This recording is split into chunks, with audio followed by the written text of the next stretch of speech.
Muy buenas noches para todos. Nos alegra desde el Grupo de Interés contar con todos ustedes en una nueva reunión académica del eje académico del Grupo de Interés en Cirugía de la Universidad del Rosario.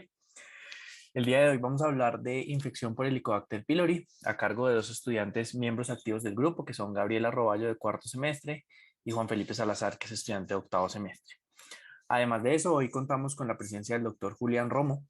Julián Andrés Romo es un médico general de la Universidad del Rosario, especialista en cirugía general de la Universidad del Rosario y es candidato a título de epidemiólogo clínico de la Universidad del Rosario. Trabaja en el Hospital Universitario Mayor como instructor y como cirujano general y también en la clínica La Colina y la clínica del Country y en la red de Colsubsidio. Profe Romo, muchas gracias por acompañarnos el día de hoy. Eh, y no siendo más, entonces le doy la palabra a los expositores. Listo. Adelante. Nuevamente, muchas gracias a todos los que asistentes, al doctor por acompañarnos y pues vamos a empezar. Aquí hice algunas de las referencias que utilizamos para la realización de esta presentación. No están todas, sin embargo, pues estas fueron algunas de las fuentes más importantes. En cuanto a la tabla de contenidos, vamos a hablar acerca de aspectos de generalidades, un poco de epidemiología, fisiopatología, diagnóstico, tratamiento y un caso clínico con el objetivo de poder condensar todos los aspectos que vamos a hablar de esta presentación. Empezando, debemos hablar que el Helicobacter pylori es un bacilo gram negativo en forma de espiral y microlofílico, que como característica principal es capaz de sobrevivir y proliferarse a nivel de la mucosa gástrica. Y es de vital importancia debido a que se ha asociado a diferentes enfermedades digestivas, por lo que es de interés tanto para cirujanos como médicos en formación. Otra característica importante es que es un microorganismo de difícil cultivo, debido a que únicamente crece en agar sacre o esquirro y tiene que mantenerse bajo condiciones muy estrictas, porque de lo contrario, pues no podremos obtener un cultivo. Otro aspecto muy importante es que se puede caracterizar de forma bioquímica en catalasa, oxidasa y ureasa positivo, siendo esta última enzima de vital importancia debido a que nos permite entender un poco mejor cuál es el mecanismo por el cual puede sobrevivir al ambiente gástrico, que lo veremos mejor a continuación, y asimismo podemos censar la actividad de esta enzima y por medio de esto poder facilitar el diagnóstico de este microorganismo, como veremos más adelante en el apartado de diagnóstico. En cuanto a las vías de transmisión, se han postulado diferentes teorías. Inicialmente se hablaba de una vía por contaminación animal, por contaminación de agua, de vegetales. Sin embargo, hoy por hoy, la evidencia soporta que la principal fuente de reservorio que existe es el propio ser humano, por lo que la transmisión principalmente va a ser persona a persona, sea por vía oral-oral, gastro-oral o fecal-oral. Es así como existen diferentes factores de riesgo asociados a contraer esta infección, que los vemos a continuación, que son la condición socioeconómica, el número de habitantes por hogar, el número de hermanos, el hecho de compartir cama, acceso a agua que no fluye, grado de educación, en fin, raza y etnia, lo cual nos indica lo siguiente, y es que es una enfermedad que no solamente está determinada por condiciones fisiológicas, sino por un conjunto de determinantes sociales que debemos tener en cuenta a la hora de analizar pues, esta infección. En cuanto a la epidemiología, debemos saber que, pues, dependiendo de dónde se consulte, esta es considerada la segunda o primera infección bacteriana crónica más frecuente en el ser humano. Y de hecho se estima que afecta hasta el 50% de la población mundial, siendo menos frecuente en países desarrollados y mucho más frecuente en países en vía de desarrollo, como vemos en la tabla de la izquierda. Digamos, en Costa de Marfil hay cerca de un 73% de porcentaje de personas infectadas y en Estados Unidos un 52%. Entonces, pues vemos cómo se da esta distribución. Sin embargo, lo que se plantea es que usualmente el momento en que se suele adquirir más esta infección es durante la infancia, menos en la población menor a los 5 años. Otro aspecto bastante importante que debemos tener en cuenta de esta infección es que este microorganismo en una gran mayoría de pacientes va a producir gastritis crónica, que va a cursar generalmente asintomática. Sin embargo, como se sabe, la gastritis crónica es un factor de riesgo muy importante para el desarrollo de múltiples enfermedades, como de úlcera péptica, de cuadros de dispepsia, de linfoma mal gástrico y de cáncer gástrico, por lo que resulta muy importante tener esto en cuenta. Aquí en la gráfica de la izquierda recordamos un poco cómo es ese proceso, cambios histológicos desde gastritis superficial crónica hasta el desarrollo de cáncer, que pues uno de los factores de riesgo para que se siga dando este proceso inflamatorio pues va a ser el Helicobacter pylori. Aquí en esta gráfica de abajo vemos cuáles son los factores de riesgo más importantes en el desarrollo, en este caso de úlcera péptica, tanto duodenal como gástrica, en donde pues predomina el factor de riesgo más importante es la infección por Helicobacter pylori. En cuanto a la recurrencia y la reinfección, es importante resaltar que cuando se logra dar un tratamiento erradicador exitoso contra el Helicobacter pylori, la tasa de recurrencia en tanto úlceras duodenales como gástricas disminuye de una manera muy considerable. Como vemos en la gráfica a la derecha, tenemos dos grupos poblacionales en los cuales tenían úlcera duodenal y úlcera gástrica, a los cuales se les dio a un grupo únicamente tratamiento con ranitidina y otro con ranitidina y antibióticos. Y vemos cómo la tasa de recurrencia con los que únicamente se le dio tratamiento con ranitidina fue muy alta a comparación a los que se le dio manejo dual con antibióticos. Y en cuanto a la reinfección, a los pacientes a los cuales se les da un tratamiento, menos del 2% vuelven a reinfectarse, por lo que vemos aquí la importancia también de dar un tratamiento para el pronóstico de los pacientes. Bueno, para tener claridad de la fisiopatología de la infección por Helicobacter pylori, la vamos a dividir en 3 procesos y hablaremos de sus causas específicamente. Primero abordaremos la colonización y cómo se da mediante ciertos factores de virulencia, como los flagelos, la quimiotaxis, el níquel, entre otros. También abordaremos lo que será la patogenicidad y finalmente aspectos inmunológicos que jugarán un papel esencial en la infección. Pasa por eso. Bueno, comenzando con la colonización, tenemos que para que el patógeno pueda colonizar satisfactoriamente el ambiente gástrico se requieren mecanismos especiales, comenzando por la motilidad flagelar, que le permite nadar en los jugos gástricos y llegar a la barrera protectora de moco. El Helicobacter pylori cuenta con un grupo flagelar de 4 a 8 flagelos envainados que bien pueden estar en uno o ambos polos de la bacteria. Varios estudios han demostrado que mutaciones en los genes que codifican para las proteínas flagelares específicas pueden perjudicar lo que será la motilidad del patógeno, llevando a una reducción o un fracaso en su capacidad para colonizar la mucosa gástrica. Además, tenemos que la motilidad que ofrecen estos flagelos es diferente dependiendo como del tipo de medio en el que se encuentre, ya sea en un líquido con motilidad natatoria, agar blando por medio de propagación y en sólidos a manera de enjambre. Bueno, aparte de los flagelos, tenemos que la motilidad depende de procesos quimiotácticos que responden a diferentes moléculas como lo son la mucina, bicarbonato de sodio, la urea, clorhidrato de sodio y algunos aminoácidos específicos, entre otros.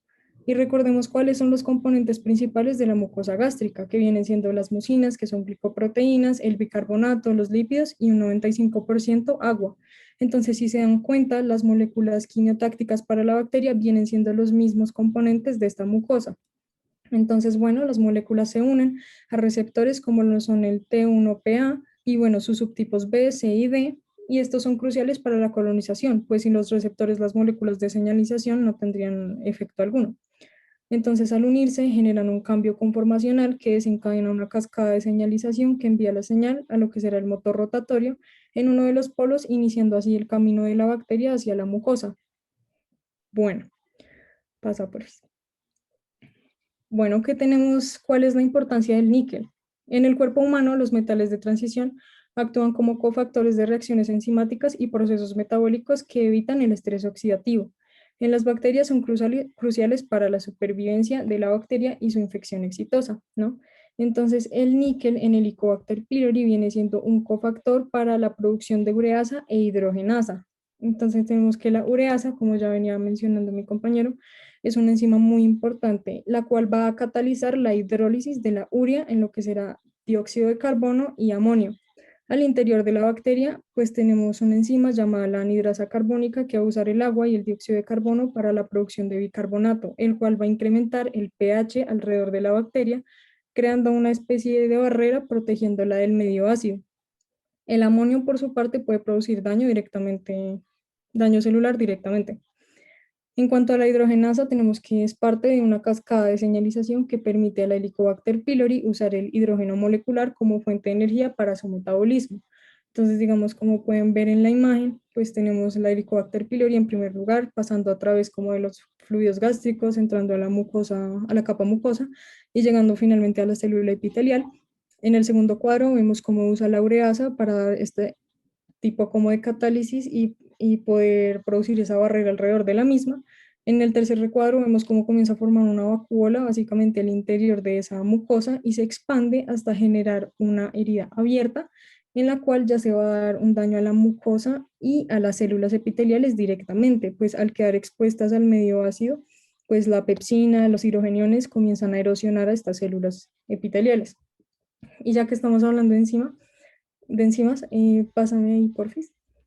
Tenemos lo que será importante, las enzimas líticas, especialmente las mucinas. Estas se van a encargar de degradar pues el mucus de la capa mucosa del estómago para poder alcanzar el epitelio, y ahí sí se producen las excitotoxinas que ya mencionaremos, que tendrán el efecto citotóxico para erosionar esta mucosa. Entonces, dale. Bueno, en cuanto a la adherencia que vamos a ver, es importante las moléculas de adhesión para que se lleven pues unos conceptos claves, porque la idea es no enredarnos. Hablaré de las moléculas más importantes, que vienen siendo BAB-A, que es Blood Group Antigen Binding Adhesin A, y que se ha demostrado que las bacterias con presencia de este tienden a ser más virulentas, además de incrementar la patogénesis de úlceras duodenales y adenocarcinoma gástrico, porque dado su importancia a la unión de lo que serán unos antígenos llamados antígenos H1 Lewis en la superficie de las células epiteliales. Además tenemos HOP-Q, que pues estas adhesinas permiten, básicamente se pegan a las moléculas de adhesión celular relacionadas con el antígeno carcinoembrionario o CECAMS por sus siglas en inglés. La interacción de HOP-Q con los CECAMS permite la translocación del CAG-A, el cual es el principal factor de virulencia del Helicobacter pylori, como ya veremos en unos instantes. ¿Qué pasa al translocar CAG-A a la célula del hospedador? Básicamente incrementan procesos proinflamatorios. Entonces, vale. Dejando atrás la colonización y pasando a la patogenicidad, vamos a comenzar con CAG-A, que viene siendo la citotoxina asociada al gen del antígeno A, y es una oncoproteína contenida en una isla de patogenicidad, la cual se encarga de translocar el gen de CAG-A desde la bacteria hacia la célula, mediado por un sistema de secreción tipo 4, o pues abreviado a T4SS en inglés. Esta proteína induce modificaciones específicas en la morfología de las células epiteliales, alterando la polaridad de la misma, lo que nos lleva a una célula epitelial normal, como vemos en la imagen de la izquierda, que se deforme a un fenotipo hummingbird, que es lo que se ve en la derecha. Si ven, pues básicamente la célula toma una forma como de colibrí distorsionado. Entonces, básicamente esas alteraciones del CAG-A en la estructura del citoesqueleto celular es un trigger muy importante para el desarrollo de adenocarcinoma gástrico. Bueno, otros factores de virulencia que tenemos diferentes o no asociados al CAG-A vienen siendo VAC-A, que este promueve la formación de vacuolas ácidas al interior de las células epiteliales, lo que lleva a un compromiso de todas las estructuras intracelulares, especialmente la mitocondria y la membrana celular, que terminan en el colapso de la célula. Otra de las funciones de este factor de virulencia es la activación y supresión del sistema inmune, pues lo evade y pues además afecta directamente a los linfocitos T y a las células presentadoras de antígenos. Estos cambios que inducen las células pues básicamente se han visto implicados de manera importante en el desarrollo de lo que será la dispepsia, las úlceras y el cáncer. Pasando a DUP-A, tenemos que este confiere a la bacteria una mayor resistencia hacia el medio ácido, además de secretar interleucina 8 en lo que será la mucosa antral, promoviendo procesos proinflamatorios que llevarán a la infiltración de neutrófilos, estando implicado en la patogénesis de la dispepsia y también úlceras duodenales. OIP-A ya llevaría a unos procesos proinflamatorios también mediados por la interleucina 8 implicados en la ulceración, pero también es importante que induce proliferación celular predisponiendo a la formación de este adenocarcinoma gástrico. Finalmente tendríamos a la GGT, que es una enzima, que pena ahí se cortó un poco, pero es una enzima que cataliza la conversión de glutamina a glutamato y amonio, así como también el paso de glutatión a glutamato y cistenilglicina. Y pues bueno, ¿qué es importante de esto? Al ser el glutatión una molécula antioxidante muy importante, su ausencia entre comillas, va a desencadenar el aumento del estrés oxidativo y por ende la producción de especies reactivas de oxígeno, que al igual que el amonio induce detención del ciclo celular, apoptosis y necrosis. Además, se ha demostrado que esta enzima inhibe la proliferación de linfocitos T y la diferenciación de células dendríticas, concluyendo así que a mayor GGT vamos a tener una mayor predisposición a formar una úlcera gástrica. Bueno, ahora para terminar nuestro gráfico de 3 vamos a pasar a la evasión inmunológica. Entonces, bueno, básicamente lo que tenemos acá en la imagen de la derecha es la pared celular de una bacteria gram negativa, en la cual vamos a encontrar ancladas diferentes tipos como de sustancias, los cuales también terminan siendo factores de virulencia que le permiten a la bacteria una mejor y más exitosa infección. Entonces, entre estos destaca el ácido lipoteicoico, las lipoproteínas y los lipopolisacáridos presentes, que pues ya nos van a llevar a lo que mencionaba antes del efecto citotóxico. Esto básicamente lo dividí en 7 pasos para que sea como mucho más ameno entenderlo. Entonces vamos a tener que estos factores de virulencia se van a unir específicamente a los toll-like receptors, tanto membranales principalmente, aunque también interactúan con los toll-like receptors presentes en las vesículas intracelulares. Después de esa interacción, los factores de virulencia mencionados activan lo que será un factor llamado NF-kappa beta, el cual juega un papel importante en la transcripción del ADN. Después de esa activación de NF-kappa beta se da la liberación de citoquinas proinflamatorias y cabe recordar que CAG-A también interactúa con NF-kappa beta para la producción de citoquinas proinflamatorias por un mecanismo diferente o no asociado al anterior de los otros factores de virulencia. Una vez se producen estas citoquinas proinflamatorias, se va a dar la infiltración de neutrófilos y mononucleares con el fin de fagocitar y hacer presentación antigénica en los ganglios. Además, estas células inmunes van a secretar óxido nítrico y especies reactivas de oxígeno, contribuyendo así también a la erosión de las células epiteliales. Ya finalmente casi tenemos que se reclutan linfocitos CD4 positivos y CD8 citotóxicos con una respuesta específica para la bacteria. Y simultáneo a este proceso se da una respuesta polarizada de los linfocitos T helper 1, en la que se secretan interleucinas 6, 7, 8, 18, factor de necrosis tumoral alfa e interferón gamma, lo cual pues simplemente sigue promoviendo el estado inflamatorio y pues es importante, como venía mencionando mi compañero, que esta inflamación en el paciente tiende a ser asintomática, pero predispone para la formación de las úlceras gástricas y duodenales y pues también la presencia de cáncer. En cuanto, digamos, a los anticuerpos, tenemos que 4 semanas post-infección encontraremos inmunoglobulina M en suero y se puede llegar a detectar inmunoglobulina A e inmunoglobulina G en infecciones crónicas. Pasa. Bueno, ya en cuanto, digamos, a la fisiopatología de la úlcera, como tal, la úlcera por infección de Helicobacter pylori, tenemos que varía de acuerdo a la localización dentro del estómago.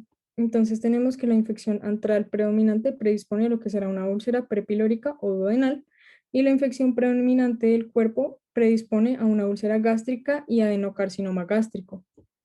Teniendo en cuenta todos los mecanismos bacterianos mencionados anteriormente, ya vamos a tenerlos en cuenta para la patogénesis de las úlceras, siguiendo esa misma secuencia que era desde una célula normal hacia gastritis superficial crónica, metaplasia, displasia y finalmente pues el cáncer.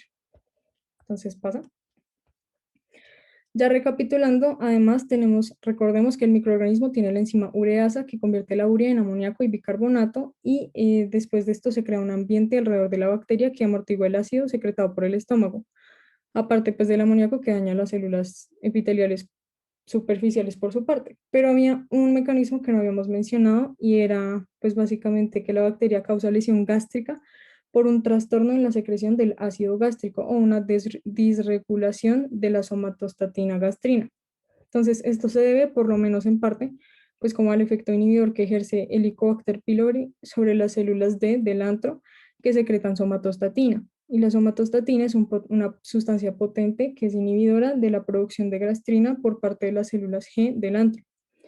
Entonces, la infección por Helicobacter pylori estaría relacionada a una disminución de las concentraciones de somatostatina y la reducción en el número de células D. Y pues probablemente se deben, entre otros mecanismos, a la alcalinización del antro inducida por la bacteria. Entonces se preguntarán qué tiene que ver la alcalinización del medio. Bueno, cabe aclarar que la acidificación del antro es el antagonista más potente de la secreción de gastrina. Entonces, los resultados finales de estos cambios vendrían siendo ya hipergastrinemia e hipersecreción ácida. Es posible pues que esta hipergastrinemia nos induzca a lo que será una hiperplasia de células parietales que se observa en muchos pacientes con úlcera duodenal. Además, se piensa que la hipersecreción de ácido y la gastritis del antro podrían inducir metaplasia antral del epitelio del duodeno cercano al píloro. Y bueno, esta metaplasia en el duodeno permite que el Helicobacter pylori colonice la mucosa local, de modo que el riesgo de formación de úlcera duodenal aumentaría hasta 50 veces según la epidemiología. Entonces, ¿qué pasa cuando la bacteria coloniza el duodeno? Se produce una disminución considerable de la liberación de bicarbonato local en respuesta a la presencia de ácido, y esta caída, por así decirlo, de los sistemas buffer estaría asociada a las excitotoxinas y factores de virulencia del patógeno que ya mencionamos que nos llevarán a esa ulceración. Es importante mencionar también que hay otros factores que participan en la etiología de la úlcera péptica, porque pues muchos pacientes colonizados con el Helicobacter pylori no tienen enfermedad ulcerosa péptica, así como también pacientes que presentan enfermedad ulcerosa péptica pues no tienen infección por Helicobacter pylori. Estos factores pues aún siguen en estudio, pero se ha concluido que, digamos, el estrés, el tabaquismo y la edad podrían influir en el mismo. Listo, ahora vamos a continuar hablando del diagnóstico. Una de las preguntas más importantes que debemos hacernos en el diagnóstico es a qué pacientes vamos a aplicarles estas pruebas, teniendo en cuenta que es una infección pues bastante prevalente. Para poder dar respuesta a esta pregunta, debemos partir del principio que se plasma en esta diapositiva, y es que únicamente vamos a aplicar pruebas diagnósticas a aquellos pacientes que se vayan a beneficiar de un tratamiento si es que llegan a tener una infección positiva. ¿Y cuál es ese grupo de pacientes? Se han descrito varios, hay algunos, pues dependiendo de la literatura que se consulte puede cambiar, sin embargo aquí se destacan algunos de los principales. Aquellos que tengan un linfoma mal gástrico de bajo grado, aquellos que tengan cáncer gástrico temprano, y es muy importante que sea de bajo grado y temprano, debido a que pues es un momento en que aún las intervenciones pues van a tener algún impacto positivo en el pronóstico de vida del paciente y en su calidad de vida. Si ya fuera un linfoma o un cáncer avanzado, pues allá la intervención en ese punto no sería, pues no tendría un impacto muy grande. Aquellos pacientes que tienen enfermedad acidopéptica activa, también se ha demostrado que se benefician del tratamiento del Helicobacter pylori, tanto para aquellos que tienen gastritis como para aquellos que tienen úlceras.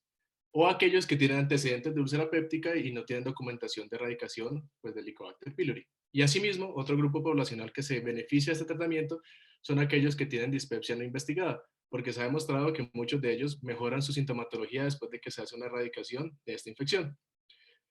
Aquí en este cuadro básicamente muestran diferentes pues, condiciones o grupos de pacientes y cuáles son los beneficios que se obtienen a partir del tratamiento con el Helicobacter pylori. Como hemos visto anteriormente, aquellos que tienen úlcera péptica se va a promover la cicatrización y reduce el riesgo de recurrencia si se trata. Aquellos que tienen antecedente de cáncer gástrico, si se trata, también va a disminuir el riesgo de que pues, vuelva a ocurrir. Aquellos que tienen un antecedente familiar de cáncer gástrico en primer grado, se ha llegado a demostrar también que existe o se disminuye el riesgo a que se desarrolle.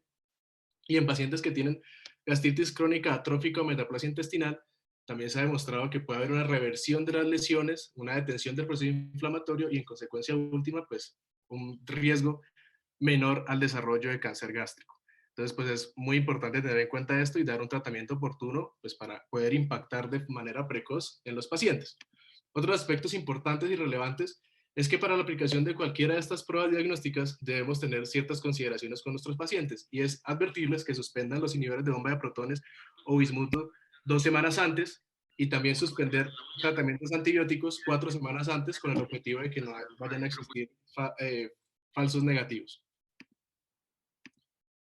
En cuanto a los métodos, podemos dividirlos básicamente en dos grupos, en invasivos y no invasivos. En los métodos invasivos, ¿qué consiste? Básicamente es la realización de una endoscopia para hacer toma de una biopsia que se puede someter a 3 de estos estudios que vemos acá, que puede ser un test de ureasa, un estudio histológico o un cultivo.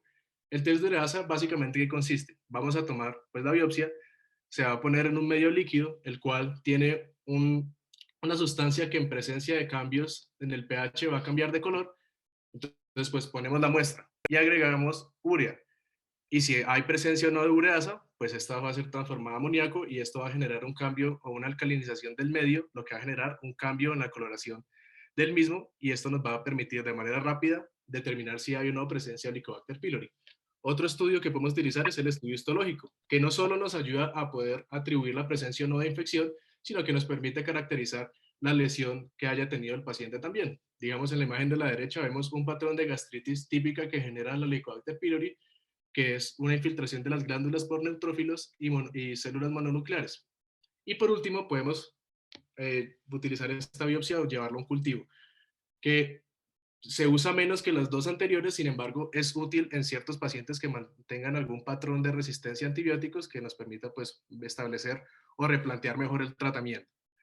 En cuanto a métodos no invasivos, contamos básicamente con tres, que son las pruebas de antígenos fecales, las pruebas serológicas y la prueba respiratoria de urea marcada con carbono 13 o 14.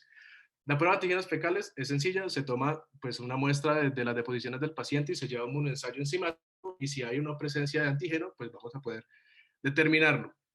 En las pruebas serológicas, muchas guías recomiendan que no se deben usar de forma rutinaria, debido a que pues, no son tan sensibles y específicas como las que vemos aquí, entonces no suelen utilizarse.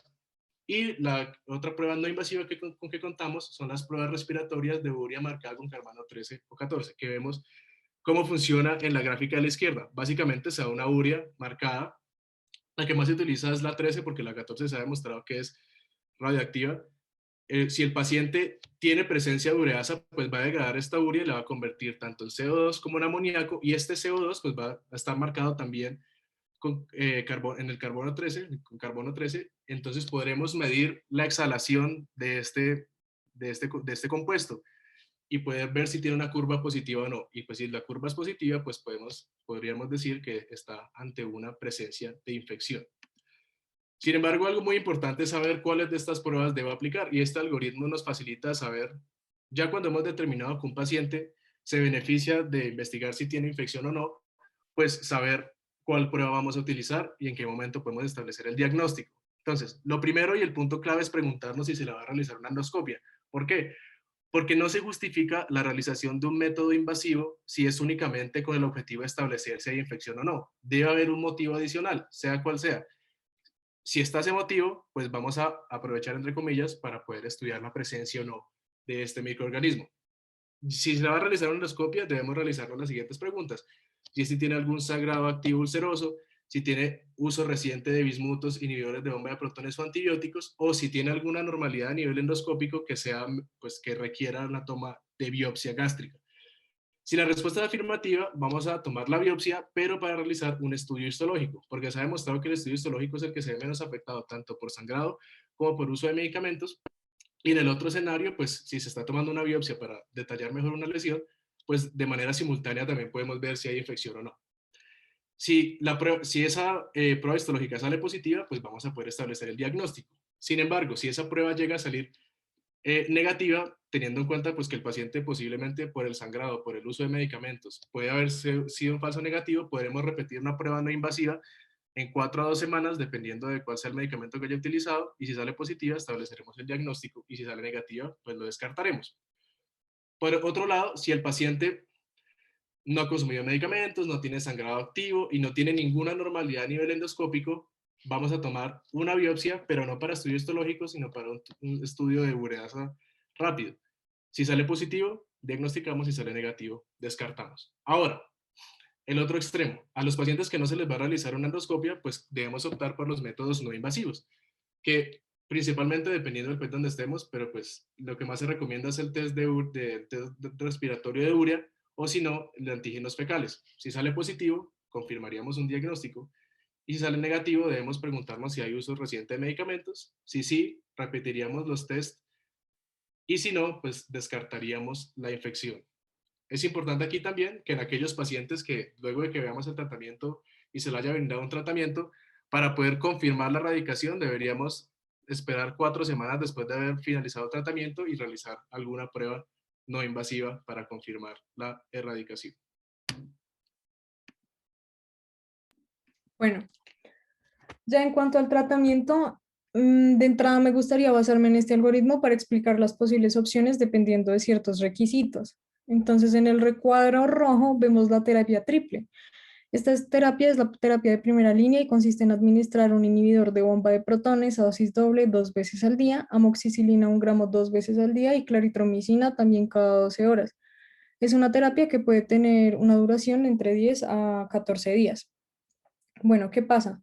Tenemos también como segunda opción terapéutica para aquellos pacientes alérgicos a la penicilina, una terapia cuádruple que está en el recuadro verde oscuro, en el cual vamos a ver que se debe administrar un inhibidor de bomba de protones, ya sea rabeprazol, omeprazol o pantoprazol, A dosis estándar cada 12 horas, bismuto 120 miligramos cada 6 horas y tetraciclina 500 miligramos cada 6 horas, acompañado de metronidazol 500 miligramos cada 8 horas, con la misma duración en cuanto al tratamiento completo de la anterior opción. Bueno, algo que llama la atención es lo siguiente. Bueno, la pregunta de la alergia a la penicilina es algo que se debe hacer sí o sí en cualquier algoritmo antes de tratar infección por Helicobacter pylori, puesto que no queremos que nuestro paciente entre en un shock anafiláctico y pues causarle la muerte en lugar de ayudarlo. Entonces, la pregunta que llama la atención aquí es alta eficacia local de la triple terapia. ¿Por qué se pregunta esto? Por un fenómeno muy peligroso al cual debería dársele más importancia y es la resistencia microbiana a los antibióticos. En este caso, pues hablaremos de la creciente resistencia a la claritromicina, que está llegando a cambios en el régimen terapéutico. ¿Por qué pasa esto? Por el uso indiscriminado de acitromicina y eritromicina en enfermedades respiratorias, por ejemplo.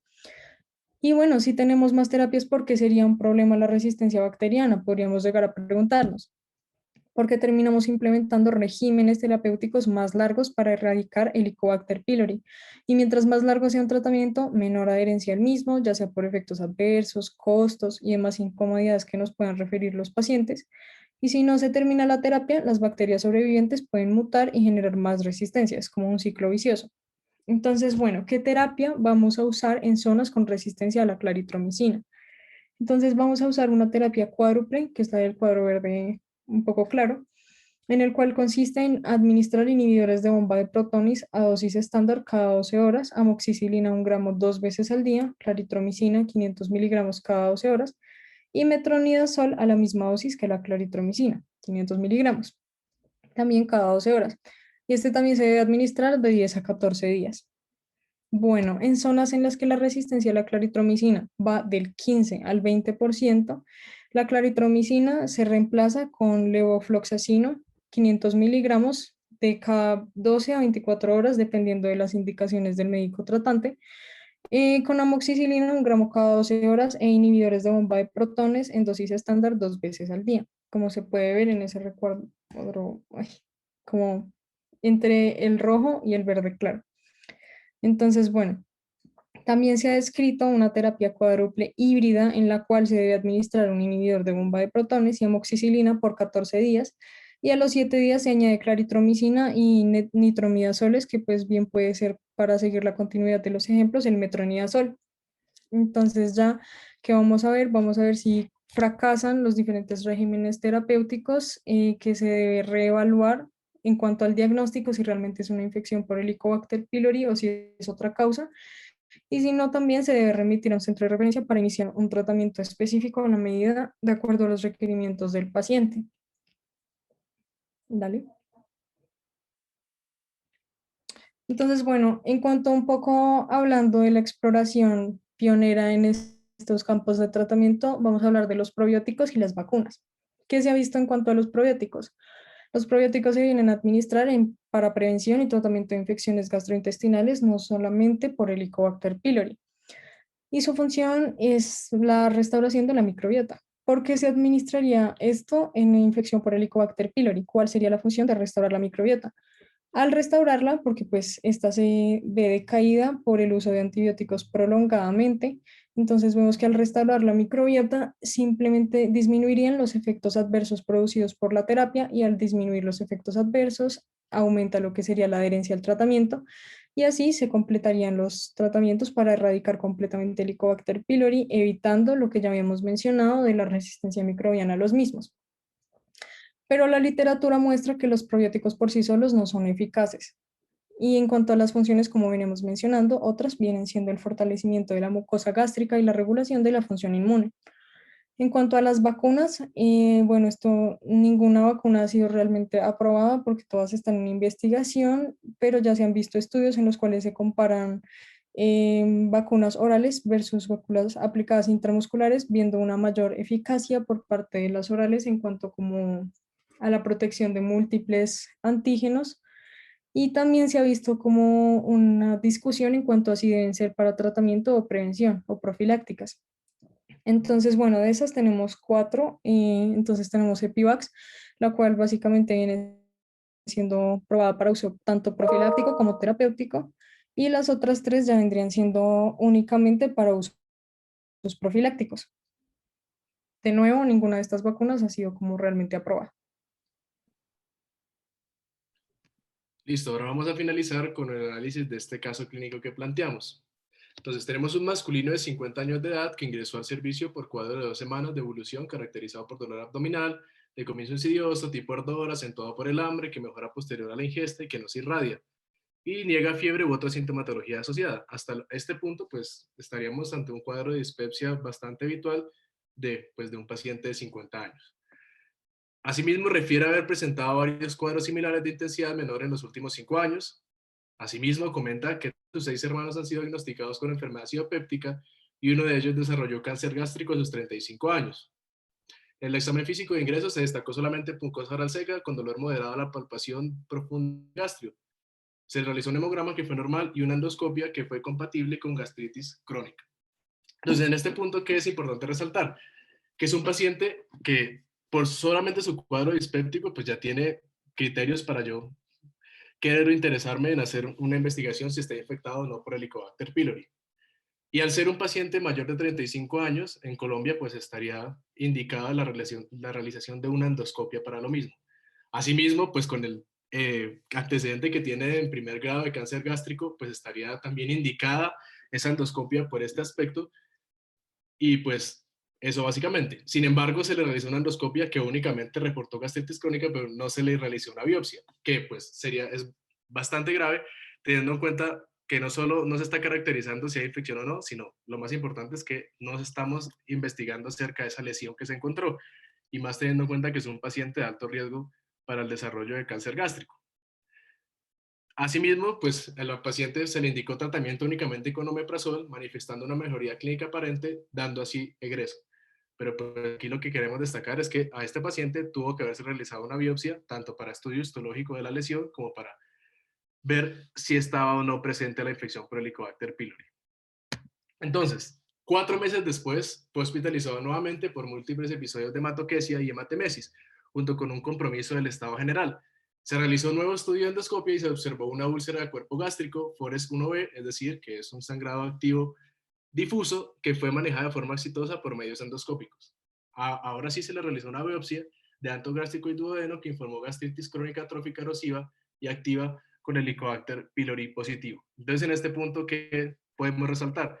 Y es que si hubiéramos realizado esta biopsia de manera precoz en la primera vez que nos consultó, es muy probable que pudiéramos haber evitado el desarrollo de esta úlcera y este cuadro clínico que tiene, y asimismo pudiéramos haber incidido de manera precoz en el factor de riesgo que tiene para cáncer gástrico.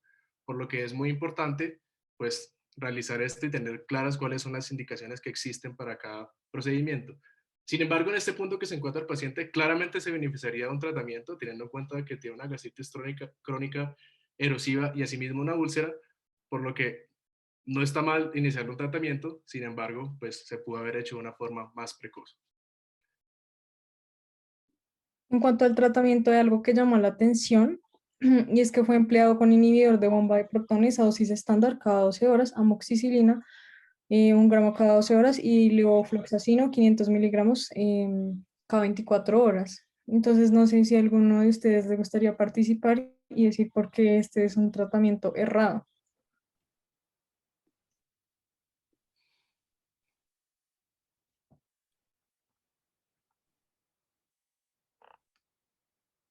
Bueno, no pasa nada.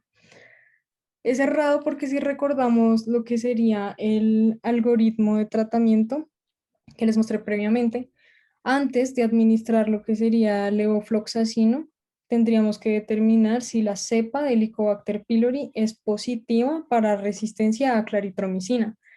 No obstante, pues no tenemos evidencia de que realmente sea resistente. Además, antes de esto se deben emplear 2 tipos de terapias. La terapia cuádruple, si es que no hay eficacia de la terapia triple. Y la terapia triple se debe tomar como primera opción, teniendo en cuenta que es primera línea. O sea, ahí está bien la administración del inhibidor de bomba de protones.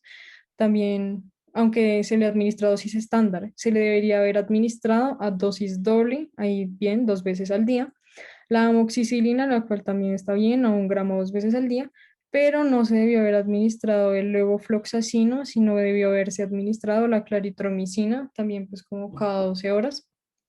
Y aunque aquí no dice la duración del tratamiento, tenemos que tener en cuenta y recordar que debe tratarse al paciente hasta los 14 días para evitar pues como reincidencias y erradicar completamente el Helicobacter pylori. Muchas gracias. Y si hay alguna pregunta, pues es momento de resolverlas. Bueno, muchísimas gracias a ambos. Felicitarlos, una muy buena exposición.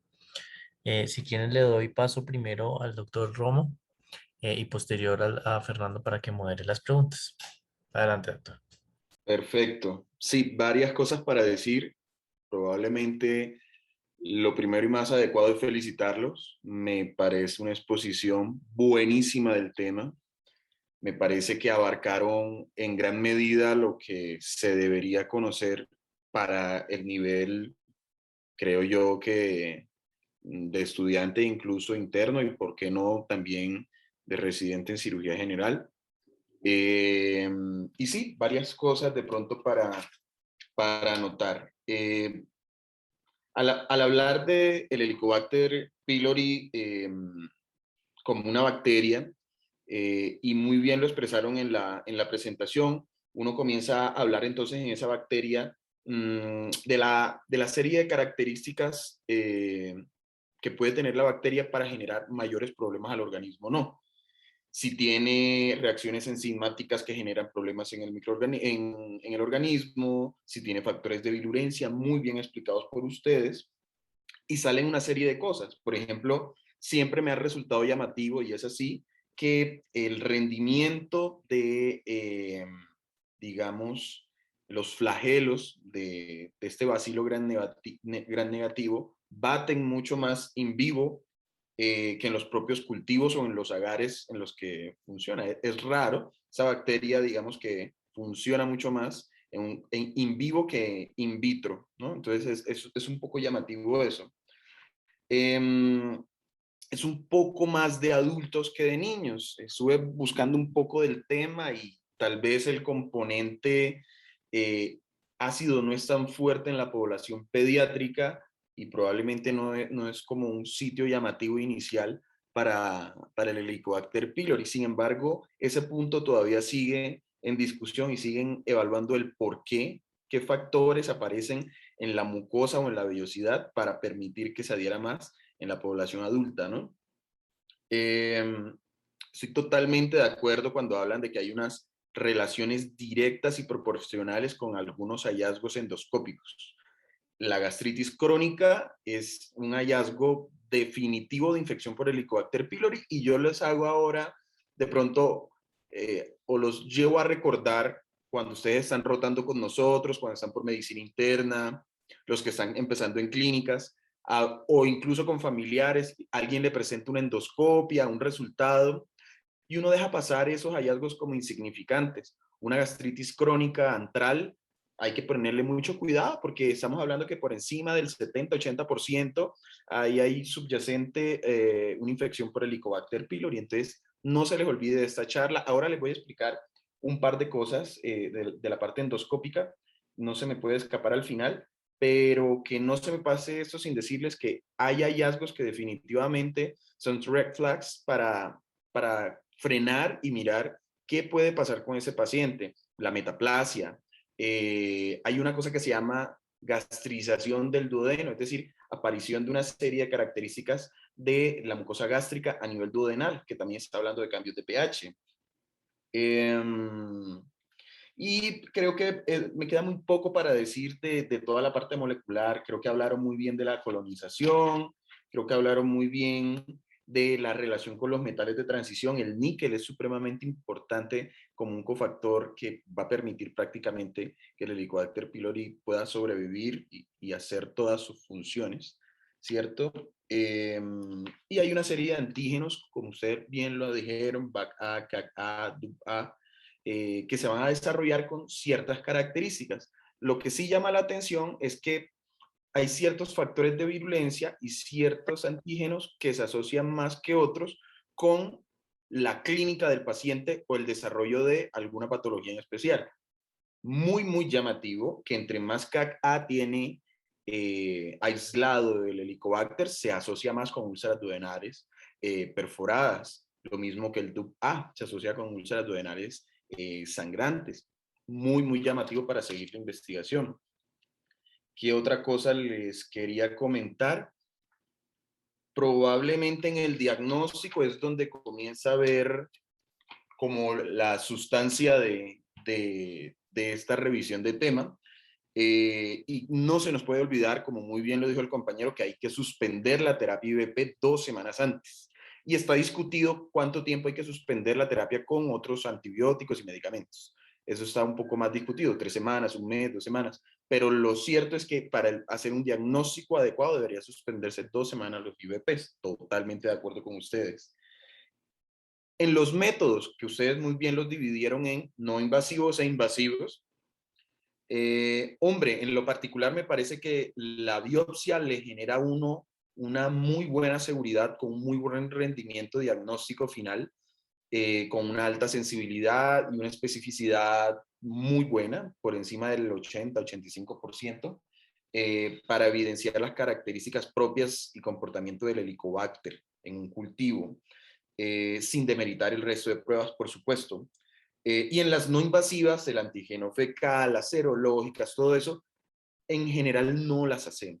En general no las hacemos y aquí de pronto también sería lo segundo para discutir. ¿Qué opinan ustedes de hacer de manera rutinaria en la población colombiana este tipo de exámenes? ¿Qué opinan ustedes que se deba hacer, por ejemplo, en la población japonesa, en donde la prevalencia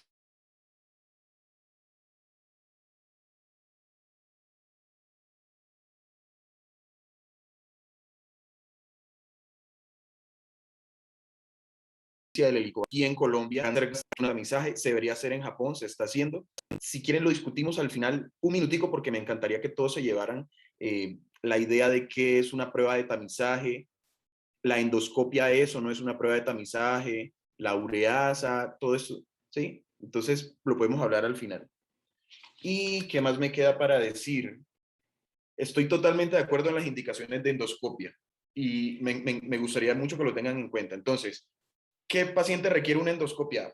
En general, por encima de los 45 años o cualquier edad con antecedente familiar de primer grado con antecedente de cáncer gástrico, punto, requiere una endoscopia. Pero paciente que no tiene ningún antecedente, debuta con dispepsia, pero tiene asociado una hemorragia de vías digestivas altas, o hay una alta sospecha de que hay una úlcera péptica, o hay antecedente de consumo de AINES, o hay antecedente de poca adherencia a un manejo previo de esquema de manejo para Helicobacter pylori. Todas esas indicaciones se debería hacer entonces una endoscopia.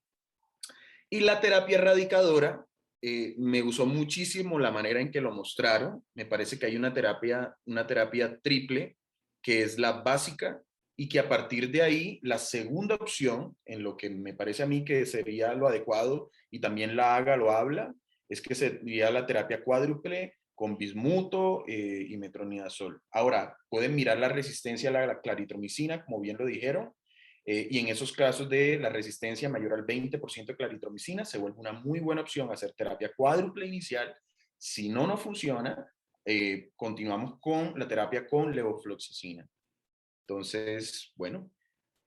Y lo último, recordar que ahí es donde viene el gran problema de dar antibióticos indiscriminadamente para infecciones respiratorias, urinarias y demás. Una gran prevalencia de resistencia cruzada a claritromicina es lo que tenemos actualmente.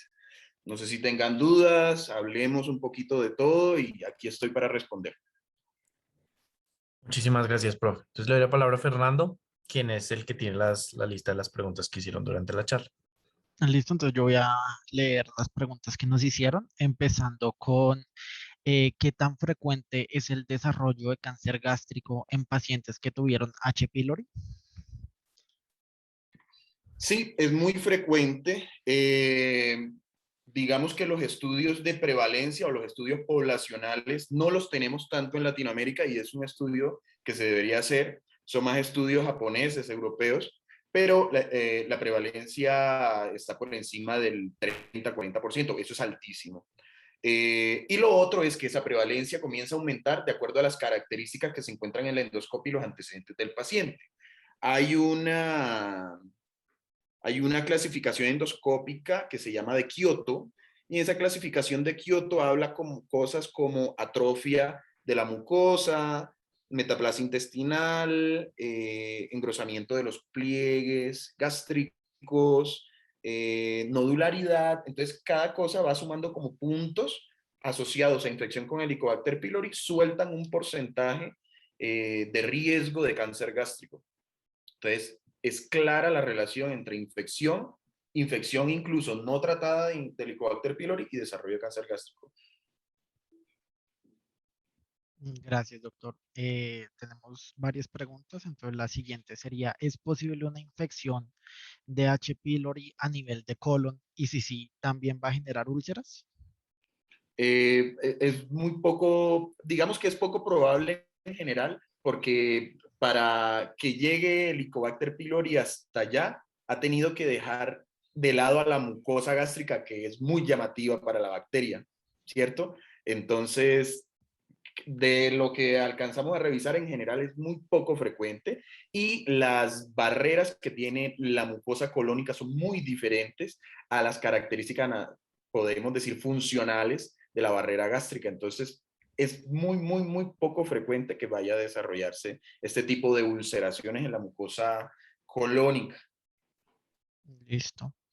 ¿En qué momento decido operar una úlcera por H. pylori? Perfecto. Hay indicaciones muy precisas, hay una clasificación de Cameron que nos habla de clínicamente cómo se encuentra el paciente con el diagnóstico de una úlcera. Tienen que recordar que la úlcera gástrica o la enfermedad acidopéptica, uno la puede dividir en la úlcera perforada y la gástrica, y la sangrante. Y esas dos van a tener unas connotaciones de manejo totalmente diferentes. Entonces, cuando lleva un paciente a cirugía, definitivamente antecedente de enfermedad acidopéptica con Helicobacter y que esté sangrando con unas indicaciones precisas, más de 6 unidades transfundidas en las primeras 24 horas, o más de 10 unidades transfundidas en toda la hospitalización, que el paciente esté inestable hemodinámicamente, sin control endoscópico, con una segunda endoscopia que no haya presentado un adecuado control endoscópico, pues se vuelve un paciente quirúrgico. Por otro lado, un paciente que esté con signos de irritación peritoneal, o por otro lado, un paciente que tenga una úlcera perforada que haya generado una serie de complicaciones alrededor y que genere obstrucción intestinal o un síndrome pilórico. Entonces ahí están las indicaciones para que se las aprendan por si la quieren hablar de ellas durante revistas de cirugía general.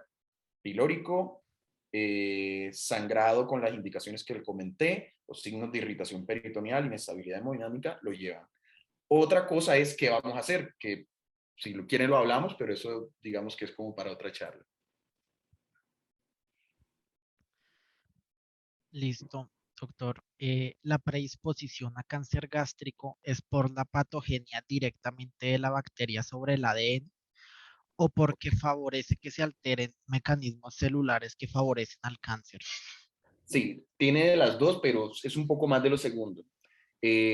Favorece una serie de mecanismos que inicialmente hay una respuesta inflamatoria disregulada, por decirlo de alguna manera. Entonces hay una serie de agentes proinflamatorios, como bien lo comentaron, interleuquina 2, la interleuquina 8, una disminución de una cantidad de agentes antiinflamatorios como la interleuquina 10, y esa sobreexposición de la célula al componente inflamatorio puede generar cambios, displasia, metaplasia, displasia y desarrollo de cáncer. Y sí, definitivamente hay una asociación clara desde el desarrollo de una alteración de la arquitectura de la mucosa gástrica y de las células y de las glándulas hasta el desarrollo de cáncer, y es una evolución clara. La siguiente es, ¿En Colombia es suficiente el uso de la triple terapia o el perfil de resistencia de H. pylori a nivel local amerita un cambio en la terapia? Creo que hace falta revisar un par de estudios.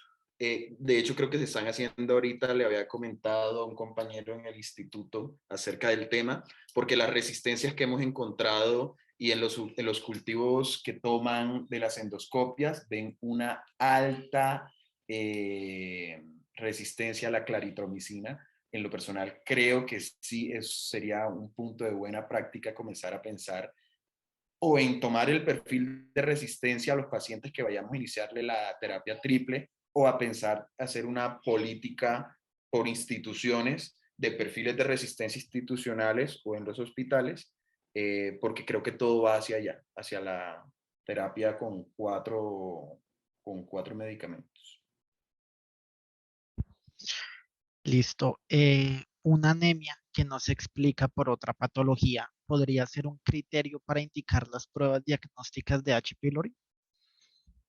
No, en las guías no aparece como tomar test de ureasa a un paciente con anemia, pero lo que sí es definitivo es que el paciente debería tener antes una endoscopia, por lo menos, o una colonoscopia. Eh,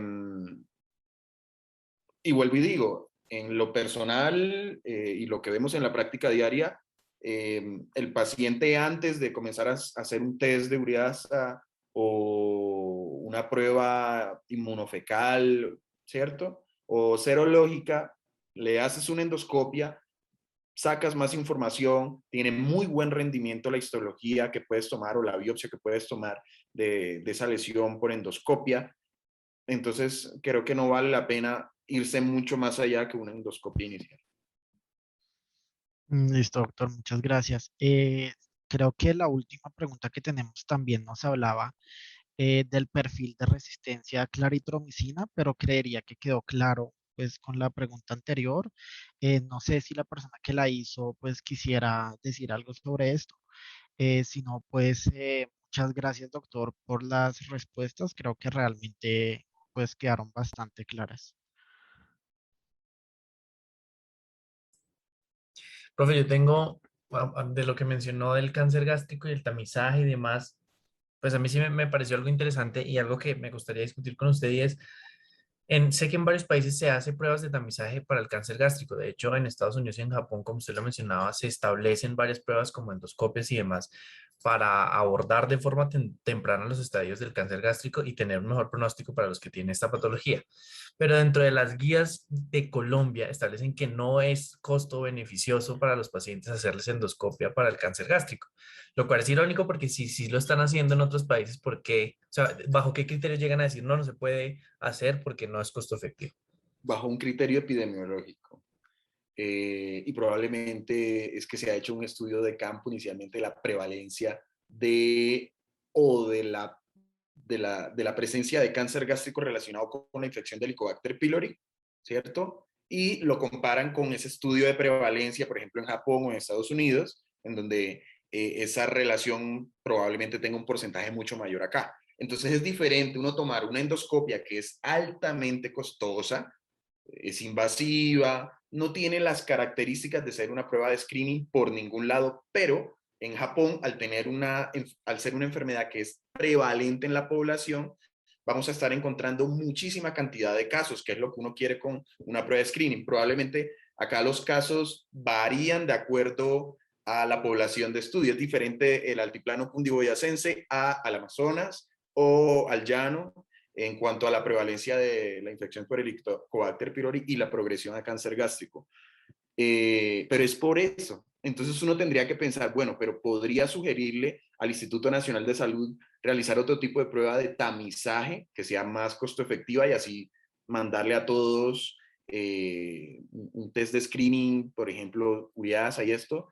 Lamentablemente no se ha podido todavía. Sé que se han hecho estudios. De hecho, compañeros intentaron hacer un par de estudios moleculares de eso, pero es muy difícil porque la prevalencia no es estandarizada en toda la población colombiana y definitivamente nos vence una población tan prevalente para esa enfermedad como es Japón. Ok, profe. Gracias. ¿Vale? No, de verdad, los felicito. Es un espacio súper chévere. Me gustó mucho estar con ustedes. Lo que necesiten a la orden, ustedes saben, en el hospital, y felicitaciones por el espacio. Nada más. Muchísimas gracias, doctor. Y bueno, nada, gracias a todos los que asistieron a esta charla. Los esperamos entonces en 15 días, en el lunes siguiente, para nuestra nueva charla del eje académico. Feliz noche para todos.